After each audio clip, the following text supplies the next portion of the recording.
Hi, welcome to HB Ingredients. Today we're going to teach, I'm going to show you through how to do microwave tempering.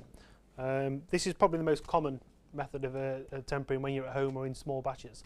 And again, even in the larger chocolate pastries, they'll use this just to do a small amount of white chocolate for decoration, things like that. It's really quick and really easy once you know your microwave. Again, this is not my microwave, but at home I know that if I just chuck it in there, for a minute, 30 seconds and 30 seconds again, give it a good stir, I know it's tempered. So as you use it and do this method more, I think you'll find it really easy and really quick way of tempering chocolate.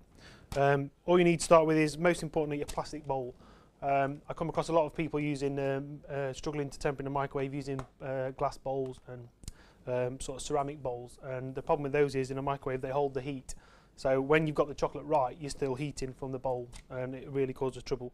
The best thing I find is the really cheap plastic. You get them from Tesco's or sort of Wilko's, places like that, where they're just really cheap plastic bowls are the best things to use. You will burn it at some point, and it does make a lot of smoke and does smell pretty bad. Just most importantly, always do things in small amounts in a microwave. Don't rush it. But I say, once you get used to your microwave, you'll be able to temper really quickly. It shouldn't take you any more than a couple of minutes or 5 minutes to temper a batch of chocolate in a microwave. First of all, plastic bowl. I tend to use plastic scrapers or spoons. Some people swear by using metal, but for me it doesn't really make too much of a difference.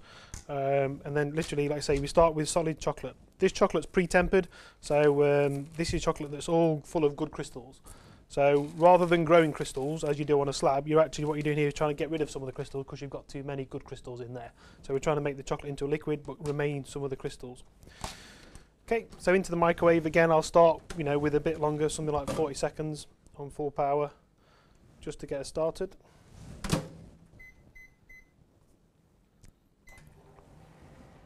And what we're looking for, one of the most common things I think with microwave tempering is people tend to overwork the chocolate in the early stages.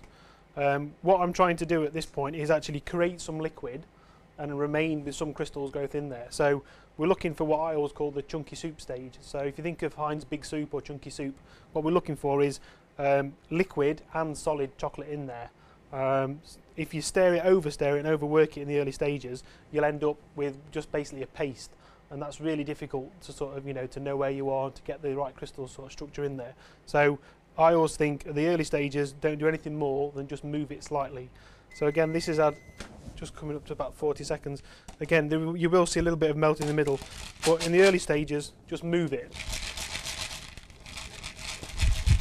The reason I'm moving it is because you'll create hot spots. Microwaves will have different areas where it heats up, and if you don't move it, and you just keep chucking it back in the machine, you'll end up with one area that'll just start to go black and burn. Especially in white chocolate, you'll end up with black flecks all through your white chocolate or brown flecks all through white chocolate. So again, always move it just a little bit and then back in the microwave. Like I say, there's nowhere near enough liquid there, there's still too much solid, so it's straight back in.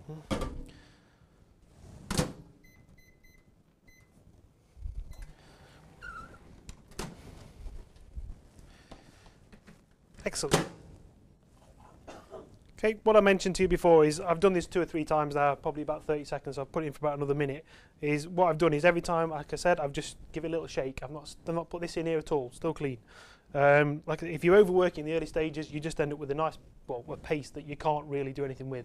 What you're looking for is liquid chocolate and solid chocolate, and that is what I would class as quite a good starting point, because you've still got solid bits in here, but you've got liquid chocolate around as well. At that point, which is what I then call the chunky soup stage, is I'll stir. So at that point there, I'm actually stirring this in. Okay, so now moving it and stirring it becomes important. Again, looking at this here, there's callets left in there, so there's actual bits of solid chocolate left in there, but there's liquid chocolate as well. So you can see those in there. It's the bits of solid chocolate left in there that are going to seed your chocolate. So the liquid stuff around the outside is probably going to be too warm, so will be untempered. But all these little bits in there, or these little bits of chocolate, are the bits that have still got the good crystals in. And then these are then going to seed the rest of the chocolate. So you're looking for that chunky soup stage.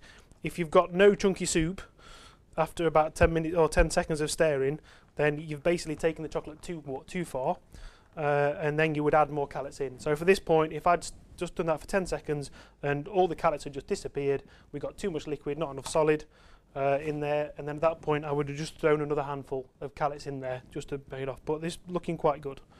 Again, there's a few bits of chocolate still left in there, and I'm going to just put a temperature probe in there. I just want to see what the temperature of the chocolate is. I'm looking for something around the 31, 32 mark, which I've got.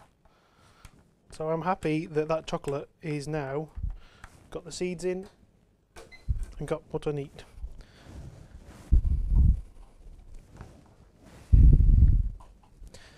Okay, so this chocolate, most importantly now, is don't rush. Don't go flying off into dipping and things into that now.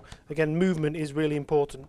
So at this point, again, you want movement. So giving it a few sort of 5 minutes or 3 minutes, you know, just left, and then every now and again just give it a really good stir. Just gives it time for those crystals to start sort of, you know, getting spread in the chocolate, starting to work. And again, as the more you leave it, the more they'll grow. So at this point, I will continue to keep stirring it, just to make sure you've worked it all in and all the bits have gone. So importantly, again, if you've got a few bits of lumps of chocolate in there or little bits, occasionally end up with one piece of chocolate that won't disappear. You know, if it's just one bit of chocolate still left there, just flick that out, put it on the side, and just don't use it. If there's a few bits in there, there's still chunks in there. You know, at this stage, if you've worked it for about 3 or 4 minutes and the things are still in there, then literally put it in the microwave for 5 seconds, bring it out, give it a really good stir, and they'll disappear. Again, anything in the microwave, don't ever put your microwave on 10 minutes and just think every 30 seconds I'll take it out, because you won't.